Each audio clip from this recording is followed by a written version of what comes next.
महानगरपालिकेचे काही अधिकारी आले होते. हो सर. तर त्यावेळेस तुम्ही अंगावर पेट्रोल टाकून घेतलं असं ऐकायला भेटलं. तर काय प्रकरण होतं हे नेमकं?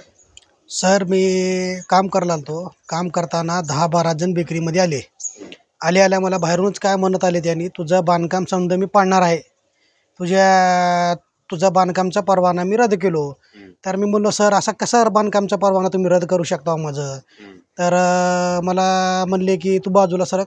आमचं ती मोजणी चालू होतं सर, त्यांची मोजणी वगैरे झाली त्यांची. तर मी म्हणलो सर की तुम्ही 10 वेळेस माणसं 10-12 घेऊन येऊ लागलो, मोजला लाव जाऊ लागलो, मोजला लाव जाऊ लागलो. ही माझ्याच म्हणजे हत्यानगरमध्ये तर हत्यानगरपासून घेऊन तर माझ्या बेकरीपर्यंत 10 ते 15 बांधकाम चालू आहेत. तिकडे एक बी महानगरपालिकेचा माणूस येत नाही, काय कोणती चेकअप करत नाही, काही नाही. माझ्यापाशी तुम्ही कसं घडी येऊन तुम्ही चेकअप करायला लाव, हे मला कळणार गेलं मला म्हणलं. तर मला म्हणलं तुझ्या बांधकामचा परवाना मी रद्द करायला लाव. सर मला नोटीस वगैरे काही भेटली नाही. मी कसं तुम्ही बांधकामचा परवाना माझा रद्द करू शकता तुम्ही माझं. तर मी क्षेत्राधिकारी आहे, मी काहीही करू शकता. मी तुला दाखवतो मी तुला. अरे सर असं कसं बोललो तुम्ही, मला कळणार गेलं म्हणलो. आणि मी काम करतो सर म्हणलो, मी आत्मधन करतो मी म्हणलो सर त्याला, तू काय करायचं तुला कर म्हणलं. तर मी सर त्यांनी बांधकाम पाडायला 10-12 माणसं आले म्हणून मी भिवून अंगावर रातेल वतून घेतलो सर. मी शासकीय कामामध्ये बिलकुल माझा कोणता आढावा नाही. याच्या अगोदर 10 वेळेस आलेत त्यांनी. सिटी सर्वेचे लोक आणलेत, हर एक माणसं त्यांना घेऊन येऊ लागलेत जमीन मापून, रोड मापून, घडी जाऊ लागलेत सर. तर मी त्यांना ती प्रश्न विचारला तर त्यानं मला उलटा सीधा बोलायला चालू केलं, तुझं बांधकाम परवाना रद्द केलो, तुला 4 वाजता दाखवतो, तुला 5 वाजता दाखवतो, तुला काय माझा पावर दाखवतो, मी काय तुला दाखवतो म्हणत त्यानं मला तेट मारलेलं सर. आणि जर बंडू केशवे का काहीतरी त्यांचं नाव आहे सर त्यांचं. आणि ते एकटाच माणूस सर आम्हालाच का टार्गेट करायला आहे. त्याची काय अपेक्षा आहे का आमच्याकडून, अशी काय का त्याची आमची दुश्मनी आहे का, त्याचं आम्ही काय घेतला का, त्याचं काय आमचं भांडण आहे, त्याचं काय आम्ही शेजारी आहो काहीच नाही. ते मग त्यानं माझ्या एकट्यालाच का बरं एवढ्या बांधकामच्या मध्ये मला त्यानं टार्गेट करायला आहे ही मला कळणार गेलं सर. जर त्यानं माझ्याबद्दल कोणतीही गलत बातमी जर कोणतीही छापलं सर, तर त्याच्या घरापाशी जाऊन सर मी बिलकुल आत्महत्या करणार सर. मला त्यांनी सर लई खूप मानसिक त्रास देऊ लागलेत सर. मला जगण्यासारखं आमच्या घराच्या लोकांना एवढं त्यांनी परेशान करून टाकलेत सर. एक पिल्लर ठोकले की सर 10 माणसं येऊ लागलेत, एक पिल्लर गाबडले की 10 माणसं येऊ लागलेत सर. मला ही गोष्टी मला हजम होणं गेलेत की बाबा ही माणूस आम्हाला का बरं टार्गेट करायला आहे, याचा विषय काय सर. मी त्यांना तुमच्या मार्फतून त्यांना विचारतो की बाबा आमच्या एकट्याला कसं काय तुम्ही टार्गेट केलं सर. तुम्ही किती आतापर्यंत बांधकामावर तुम्ही 8 दिवसामध्ये 10 दिवसामध्ये काय किती नोटिस पाठवले, किती तुम्ही काम केलं सर, आम्हाला तुम्ही बोलून दाखवा सर तुम्ही आम्हाला. सर हो का माझ्या बाजूला 5 फूट सोडलेली आहे, मागं 3 फूट सोडलेली आहे.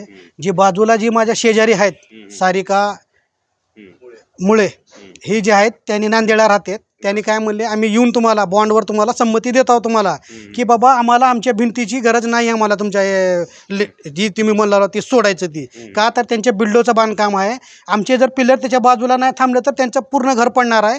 त्याची जिम्मेदारी क्षेत्राधिकारी घेणार आहेत का सर त्यांची. आम्ही इथं सोडला समोरचं तर बांधकामच नाही सर आमचं. इथं बाजूला बी सोडला आणि त्याच्या मागे बी सोडला.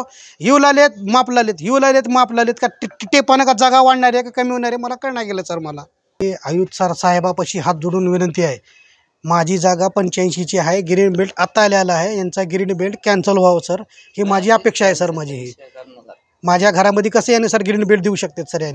यांनी मोजणी येऊन स्वतः आयुक्त साहेब यावं, इथं पाहणी करावी, इथं बघावं आणि ग्रीन बेल्टची मी सर मागणी करतो सर हात जोडून आयुक्त सरांना. 10-12 माणसं आणून केशवे साहेबाला सुद्धा माझी विनंती आहे की बाबा 10-12 माणसं घेऊन येऊ नका, आम्हाला मानसिक त्रास देऊ नका. आमची जागा 20 बाय 68 आहे, तुम्ही आम्हाला काढून द्या तुम्ही, बस झालं. आम्हाला कोणाची जागाची गरज नाही, काय नाही सर. जर माझ्यानं काय चूक झाली असेल तर मला माफ करा सर. आज जे त्यांनी 10-15 माणसं जे घेऊन आले सर, त्यांनी जर ऑफिसर आहेत किंवा लिगली त्यांनी काम करता येत तर त्यांनी यावं इथं आणि इथं येऊन 1-2 माणसं येऊन त्यांनी जागा ती जी आहे मापावे. ही सोडून देऊन सर त्यांनी बेकरीमध्ये एंट्री घेताना काय उल्लेख करतात, चला रे मध्ये ती ह्यांचं बांधकाम काय ती पाडू, ह्या उल्लेखाने आणि ह्या उद्देशाने त्यांनी पूर्ण मनपाची टीम घेऊन आले सर. त्यांना आम्ही म्हणलो बाबा बघा आमचे वडील हार्टचे पेशंट आहेत सर, तुम्हाला काय मापाचे आहे आणि जी पण तुमचे काय आहे कोर्टाद्वारे या तुम्ही. आणि असं अनलिगली येऊन बांधकाम परमिशन रद्द झालं तुमचं असं तुम्ही तोंडी सांगू नका, आम्हाला नोटीस येऊ द्या आणि आम्हाला कोर्टातून येऊ द्या की तुमचं बांधकाम कॅन्सल झालेलं आहे किंवा तुम्ही अनधिकृत बांधकाम करत आहेत. आणि सर पहिले मुद्दे त्यांनी कंटिन्यू मुद्दे त्यांनी चेंज करत आहेत सर. पहिला मुद्दा त्यांनी ठेवले की तुम्ही ग्रीन बेल्टच्या मध्ये आहेत, ती झालं ते त्याच्यात जर आम्ही सापडलो नाही तर लगेच त्यांनी दुसरा मुद्दा बनवले आहेत की तुम्ही असं असं ह्या अनधिकृत बांधकाम करतायत, साईड मार्क सोडले नाहीत. म्हणजे सर त्यांनी जे चॅलेंज केलेत ते सर आम्हाला की तुझं मी बांधकाम होऊ देत नाही, माझं नाव बंडू किसवे आहे हे लक्षात ठेव. ही माझं असं म्हणजे त्यांनी एक असली धोरणं निर्माण केली आमच्या समोर त्यांनी सर की तुझं मी बांधकाम होऊ देत नाही आणि ही नाव तू लक्षात राहू दे, तू माझं नाव तुझं ही की तुझे बांधकाम जर झालं तर माझं नावच बंडू किसवे नाही, असे म्हणजे गुंड प्रकार आहे त्यांनी बोललेत सर आम्हाला. सर त्या भीतीपोटी आमच्या आज भावानं आमच्या सर अंगावर पेट्रोल घालून घेतलं सर की तुम्ही आमचं बांधकाम का तोडतायत, आमच्या वडिलाला काय झालं तर कसं. तर आमची आईसुद्धा आम्ही एक व्हिडिओ बनवलेला आहे सर. आमची आई सोबत समोर आलेली असता त्यांना पण अशब्द बोलले सर त्यांनी. तर असल्या गुंड अधिकाऱ्यापासून सर आयुक्त साहेबांना आमची नम्र विनंती आहे, असल्या गुंड अधिकाऱ्याला सस्पेंड तर करावं किंवा ती आमच्या इथं जागेवर मापणी करण्यासाठी जी पण अधिकारी दुसरं नेमून इथं पाठवून द्यावे सर, ही आमची नम्र विनंती आहे सर. गेल्या बातमीच्या आधारे आपण जे ह्या ग्रीन बेल्टच्या त्या मुद्द्यावर ज्यांनी जे आम्हाला थांबवले होते सर, ह्यावेळेस त्यांनी आता मुद्दे चेंज करले आहेत त्यांनी. म्हणजे जे कायद्यामध्ये जे बारीक सारीक जी पण गोष्ट आहेत ते दाखवून त्यांनी आम्हाला बांधकाम अडवण्याचा प्रयत्न करत आहेत. आज जे आमचं प्रकरण झालं सर, ह्या प्रकरणाच्या नंतर त्यांनी आम्हाला इथं जाताना चॅलेंज करून गेलेत की आज 5 वाजतापर्यंत मी तुम्हाला दाखवतो की मी काय करतो काय नाही, ती 5 वाजेपर्यंत तुम्ही बघा. हे असं सर आम्हाला सांगून करून गेलेत. हे आम्हाला नेमकं कळणार झालेत की हे अधिकारी आहेत का गुंड आहेत का काय, ह्यांच्या हातात काय माफिया पॉवर आहे की तुला 5 वाजेपर्यंत मी दाखवतो म्हणून त्यांनी सांगून गेलेत. सर ही आयुक्त साहेबांना आमची नम्र विनंती आहे की हे ह्यांचे जे शब्द आहेत सर, हे ह्याच्याबद्दल आम्हाला तुम्ही काही सहकार्य करावं.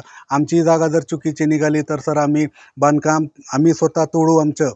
आणि सर आमच्या 20/68चं प्लॉट आहे सर. आमचं ही 20/68चे प्लॉट त्यांनी गेल्या आपण बातमीच्या पासून त्यांनी आम्हाला त्रास देत आहेत, धमक्या देत आहेत की तुम्ही जर आम्हाला जर तुम्ही 5 लाख रुपये दिलो तर तुम्हाला कोणतीही अडचण येणार नाही, तुम्ही आम्हाला 5 लाख रुपये द्या, अशी मागणी त्यांनी ते अपार्टमेंटच्या लोकांच्या माध्यमातून आम्हाला पाठवत आहेत सर. आणि आम्ही गरीब करून खाणार आहेत सर.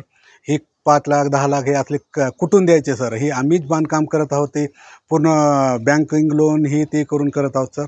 आम्हाला एवढं नम्र विनंती आहे सर की आम्हाला इथं थोडं सहकार्य व्हावं सर. हे कलेक्टर साहेब, आयुक्त साहेब हे बघून तरी सर आम्हाला न्याय भेटावं. ह्या गुंड अधिकाऱ्यापासून साहेब आमचे थोडे संरक्षण करावे सर, ही नम्र विनंती आहे माझी. सर जर काही अजून काही जर आम्हाला न्याय भेटलं सर, पूर्ण घरासहित आम्ही सर उपोषणाला बसण्यास आम्हाला दुसरं मार्ग नाही आणि आम्ही उपोषणाला बसणार आहे सर.